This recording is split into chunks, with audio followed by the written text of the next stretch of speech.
ಸ್ನೇಹಿತರೆ, ಒಬ್ಬ ಸೌಂದರ್ಯ ಪ್ರಜ್ಞೆ ಇರುವಂಥ ರಾಜನ ಕಥೆ ಇದು. ಭಾಳ ಸುಂದರನಾದಂಥ ರಾಜ.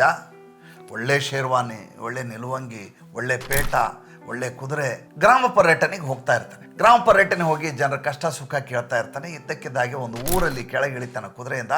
ಇದ್ದಕ್ಕಿದ್ದಾಗೆ ಠಪ್ ಅಂಥೇಳಿ ಆತನ ನಿಲುವಂಗಿ ಇರ್ತಲ್ಲ, ಶೇರ್ವಾನಿ, ಆ ಶೇರ್ವಾನಿಯ ಚಿನ್ನದ ಬಟನ್ ಇರುವಂಥ ಬಟನ್ ಕೆಳಗೆ. ಈತನಿಗೆ ಇದ್ದಕ್ಕಿದ್ದಾಗೆ ವ್ಯಾಕುಲತೆ ರಾಜನಿಗೆ. ಅರೆ ನನ್ನ ಶೇರ್ವಾನಿ ಬಟನ್ ಹೊರಟೋಯ್ತಲ್ಲ ಅಂತ ವ್ಯಾಕುಲ ಚಿಂತನ ಆಗ್ತಾನೆ.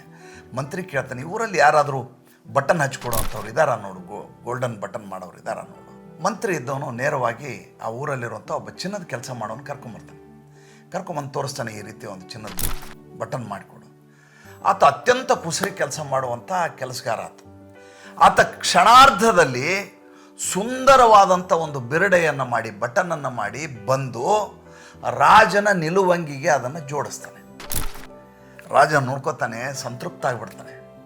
ಮೊದಲಿಗಿಂತ ಚೆನ್ನಾಗಿ ಕಾಣಿಸ್ತಾ ಇದೆಯಲ್ಲ, ಇದು ಏನು ಅದ್ಭುತ, ಇದು ನಿನಗೇನು ಬೇಕು ಕೇಳು ಅಂತ.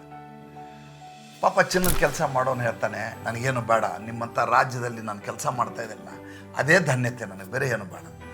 ಇಲ್ಲ ನಿನಗೇನು ಬೇಕು ಕೇಳು. ಆ ಚಿನ್ನದ ಕೆಲಸ ಮಾಡೋನು ಆತನ ಮನಸ್ಸಲ್ಲಿ ಒಂದು ಆಸೆ ಬರುತ್ತೆ, ₹2 ಕೇಳಿಬಿಡೋಣ ಅಂತ. ಆ ಕಾಲಕ್ಕೆ ₹2 ಅಂದರೆ ಭಾಳ ದೊಡ್ಡ ಮೊತ್ತ. ಅದು ₹2 ಕೇಳಿಬಿಡೋಣ ಅಂತ. ಇನ್ನೇನು ಬಾಯ್ಬಿಟ್ಟು ₹2 ಕೇಳಬೇಕು. ಅವಾಗ ಒಂದು ರೀತಿ ಗಾಬರಿ ಆವರಿಸ್ತದೆ. ಇಂಥ ಸಣ್ಣ ಕೆಲಸಕ್ಕೆ ₹2 ಕೇಳ್ಬಿಟ್ನಲ್ಲ ಅಂತ ನನಗೇನಾದರೂ ಶಿಕ್ಷೆ ಕೊಟ್ಬಿಟ್ರೆ ಬೇಡ ಅಂತ ಮತ್ತೆ ತಲೆಬಾಗಿ ರಾಜರಿಗೆ, ಮಹಾನ್ ರಾಜರೇ, ದಯವಿಟ್ಟು ನನಗೇನು ಬೇಡ, ನಿಮ್ಮ ಕೆಲಸ ಮಾಡುವಂಥ ಅವಕಾಶ ಸಿಗ್ತಲ್ಲ ಅದೇ ಸಾಕು. ಇಲ್ಲ ನಿನಗೆ ಒಂದು ಉಡುಗೊರೆಯನ್ನು ಕೊಡ್ತೀನಿ. ಏನು ಉಡುಗೊರೆ? 2 ಗ್ರಾಮಗಳನ್ನು ನಿನಗೆ ಬಳುವಳಿಯಾಗಿ ಕೊಡ್ತೀನಿ. ಕುಸಿದು ಬಿದ್ದು ಬಿಡ್ತಾನೆ ಚಿನ್ನದ ಕೆಲಸ ಮಾಡೋನು. ನಾನು ₹2 ಕೇಳ್ಬೇಕಂತ ಮಾಡಿದ್ದೆ, ಮಹಾರಾಜರು 2 ಊರುಗಳನ್ನೇ ನನಗೆ ಬಳುವಳಿಯಾಗಿ ಕೊಡ್ತಾ ಇದ್ದಾರೆ ಅಂದರೆ ಎಂಥ ಭಾಗ್ಯ ನಂದು. ಜೀವನದಲ್ಲಿ ನಾವು ದೇವ್ರ ಎದುರಿಗೆ ಹೋಗ್ತೀವಿ, ದೇವ್ರ ಎದುರು ಹೋಗಿ ಏನಂತ ಕೇಳ್ತೀವಿ? ಪರೀಕ್ಷೆಯಲ್ಲಿ ಪಾಸ್ ಮಾಡು, ನನ್ನ ಮಕ್ಕನಿಗೆ ಒಳ್ಳೆ ಕೆಲಸ ಕೊಡು, ಮಗಳ ಮದುವೆ ಮಾಡು. ಈ ರೀತಿ ಸಣ್ಣ ಸಣ್ಣ ಬೇಡಿಕೆಗಳನ್ನು ದೇವ್ರ ಎದುರಿಗೆ ನೋಡ್ತೀವಿ.